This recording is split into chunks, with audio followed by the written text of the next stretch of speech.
Nous allons nous entretenir d'une parabole de Matthieu 7, celle du fou qui bâtit sur le sable et le sage qui bâtit sur le roc.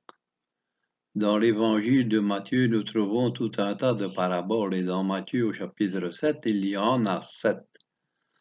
Ces paraboles étaient destinées au peuple juif et aux dirigeants juifs, mais elles sont aussi adressées à tous les hommes et à chacun en particulier. La dernière parabole de la fin du chapitre 7 termine le discours de ce chapitre où le Seigneur montre d'une manière exceptionnelle et solennelle et emploie à chaque fois deux comparaisons pour réveiller la façon des agissements de l'homme dans la vie de chaque jour. Ici, dans la parabole du fou et du sage, la comparaison n'est pas présentée comme une parabole, mais c'en est une. De plus, aussi assez facile à comprendre quand on y met toute son attention. La difficulté consiste sans doute par les décisions prises dans le courant de la vie de chaque jour, à construire selon son vouloir et son faire, ou sur le roc ou sur le sable, sur ce qui est solide ou sur ce qui va s'écrouler. Ce n'est pas le fait de dire que non, les chrétiens, d'aller à l'église, au temple ou à la mosquée, quelle que soit la croyance, et de remplir son devoir dominical, qui fait que l'on bâtit sur le roc. Non, il ne faut pas s'y méprendre. C'est une rude épreuve que de bâtir sur le roc, et il est bon d'y faire attention très souvent, car tout dépend des événements, de la décision qu'on va prendre dans le courant de la vie de chaque jour, et pouvoir ainsi discerner si l'on met la parole de Dieu en pratique. En effet, construire sur le roc, c'est le fait de lire les Écritures et de connaître la volonté du Seigneur et de la mettre en pratique dans la vie de chaque jour. Car si l'on ne lit pas les Saintes Écritures, l'on ne peut certes pas mettre la parole en pratique. Et celui qui met la parole de Dieu en pratique est ce que dit l'apôtre Jacques dans son épître au chapitre 1, verset 25, n'étant pas des auditeurs oublieux, mais des faiseurs d'œuvres.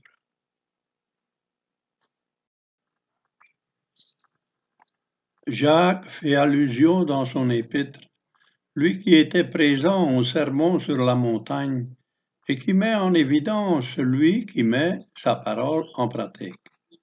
Il les appelle des faiseurs d'œuvres et celui qui est un auditeur oublieux. Il écoute peut-être et connaît peut-être certains versets de la Bible, mais ne les met pas en pratique. Et par là même, il ne prend pas garde à ce qu'il va devoir subir au jugement dernier, et cela éternellement. Le Seigneur considère ces deux hommes comme l'un étant un sage et l'autre comme étant un insensé. Le sage qui met la parole du Seigneur en pratique est considéré comme un homme prudent qui va fonder sa maison sur le roc inébranlable. La stabilité d'une construction est en effet la base, le fondement sur lequel la maison est construite. Une bâtisse assise sur le roc peut endurer des graves intempéries. Ici, le torrent d'eau et le vent, c'est-à-dire la tempête, se sont déchaînés sur cette maison, mais elle est demeurée intacte. Et il est à remarquer que les événements destructifs étaient pareils pour les deux maisons. Les torrents d'eau, le vent, la tempête figurent les épreuves que l'on doit subir tout au long de la vie.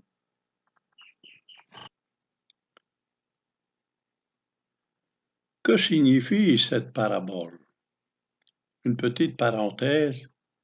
Les allégories ou paraboles contenues dans le Nouveau Testament cachent un ou plusieurs enseignements. Et pourquoi Jésus parle-t-il en parabole au peuple juif? Ses disciples lui font la demande en Matthieu 13, verset 13.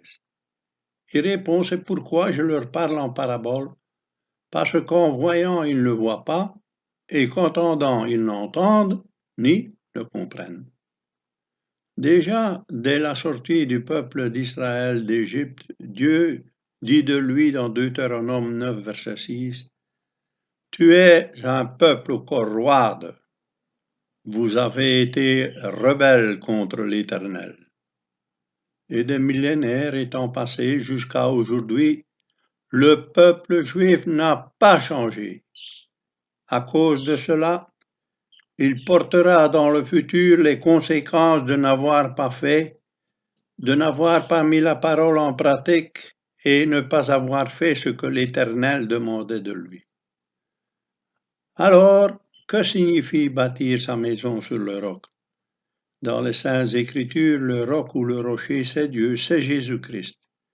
Paul dit dans 1 Corinthiens 10, verset 4, en parlant d'Israël, que le rocher qui suivait le peuple au travers du désert était le Christ.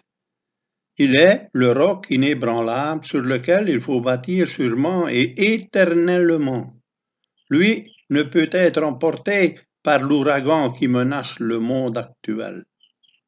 Un moyen pour être sage à ses yeux, c'est de faire sa volonté, mettre ses paroles en pratique, mais pour cela, il faut en avoir la connaissance.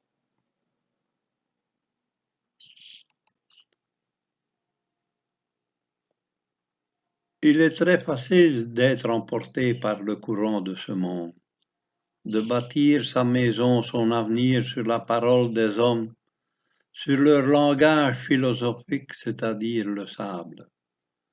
Dans le futur, tout ce qui sera basé sur le raisonnement humain, l'idéologie, le rationalisme, le spiritualisme, le matérialisme, etc., ne subsistera pas.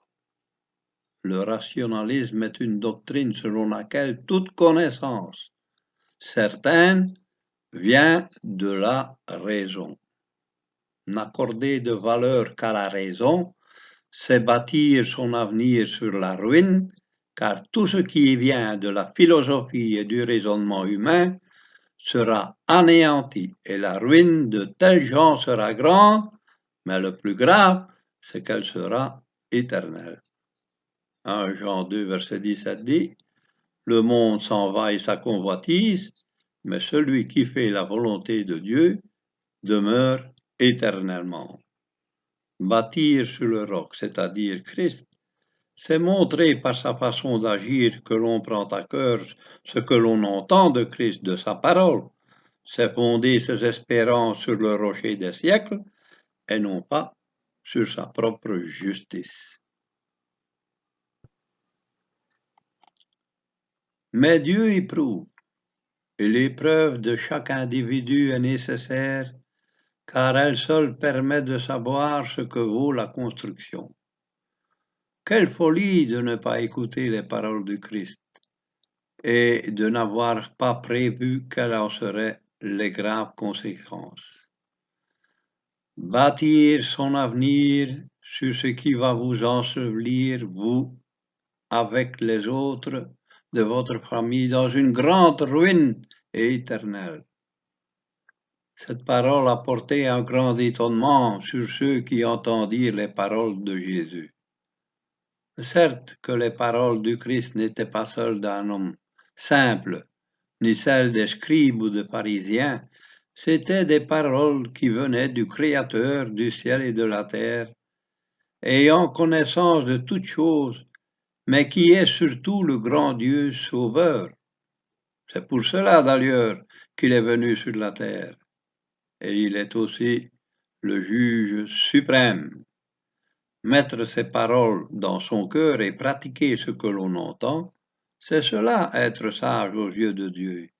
Et c'est aussi avoir accès à la porte d'entrée céleste et éternelle. Car l'on ne peut avoir accès dans le ciel si l'on n'a pas cru, c'est-à-dire qu'on ne s'est pas repenti et mis la parole de Dieu en pratique.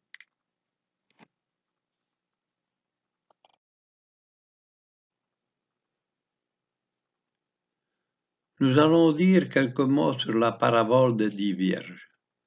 Cette parabole de Matthieu 7 fait penser à celle de Matthieu 25, celle de 10 vierges.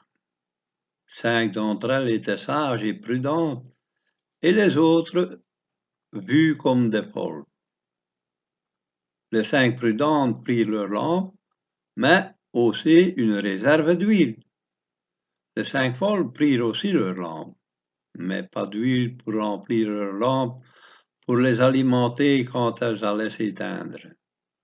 Il faut de l'huile dans sa lampe pour l'alimenter. L'huile, pour le chrétien, est la puissance de Dieu, du Saint-Esprit, donnée à tous les vrais croyants pour marcher dans la lumière des Saintes Écritures. C'est pour ainsi dire aussi construire sa maison sur le roc. Quand le moment est venu, elles vont à la rencontre de l'époux, c'est-à-dire Christ, pour rentrer dans la salle des noces, figure du ciel, lieu de joie et de délices, et la porte fut fermée. Et les vierges folles qui n'ont pas d'huile dans leur lampe sont les chrétiens de nom. Le Seigneur dit à l'assemblée de Sardes dans Apocalypse 3, versets 1 à 5, « Tu as le nom de vivre, mais tu es mort. » Les professants sont ceux qui écoutent les fables des religions, qui ne veulent pas se convertir et qui n'ont pas reçu le Saint-Esprit pour marcher dans la lumière des Saintes Écritures, et qui, quand l'heure sonnera, ils se tiendront devant une porte fermée et crieront comme ces vierges folles dans Matthieu 25, verset 12-13, « Seigneur, Seigneur, ouvre-nous » Mais lui répondra en vérité, je vous dis, je ne vous connais pas.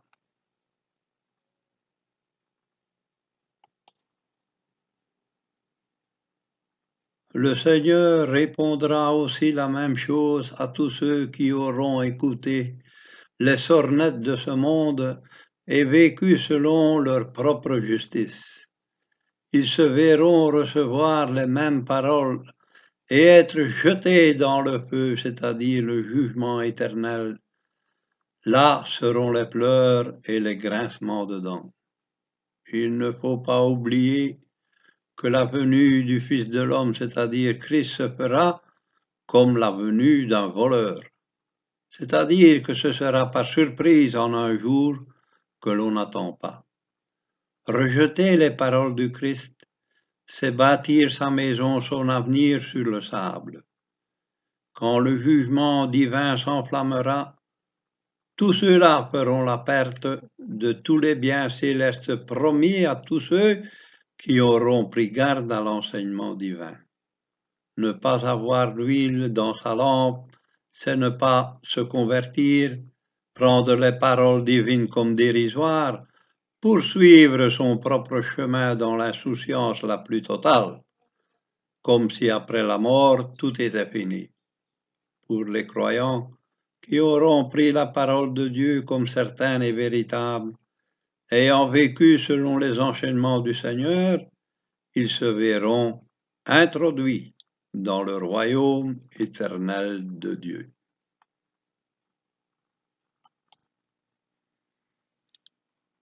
Pour les incrédules qui auront poursuivi leur vie dans l'indifférence et suivi leurs propres conseils, qui ne se sont pas repentis de leurs œuvres et n'avoir pas cru l'Évangile, ils se verront être devant une porte fermée irrémédiablement et pour l'éternité, et passer l'éternité dans l'enfer, lieu de tourment destiné pour Satan et ses anges, mais aussi pour tous les incrédules.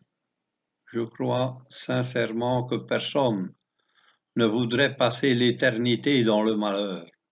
Alors le Seigneur dit dans Marc 1, verset 15, « Repentez-vous et croyez à l'Évangile. » La porte de la grâce est encore ouverte aujourd'hui. Demain, elle sera peut-être fermée. Il sera alors trop tard est trop tard à tout jamais. Pensez-y rapidement, car votre éternité en dépendra. Amen.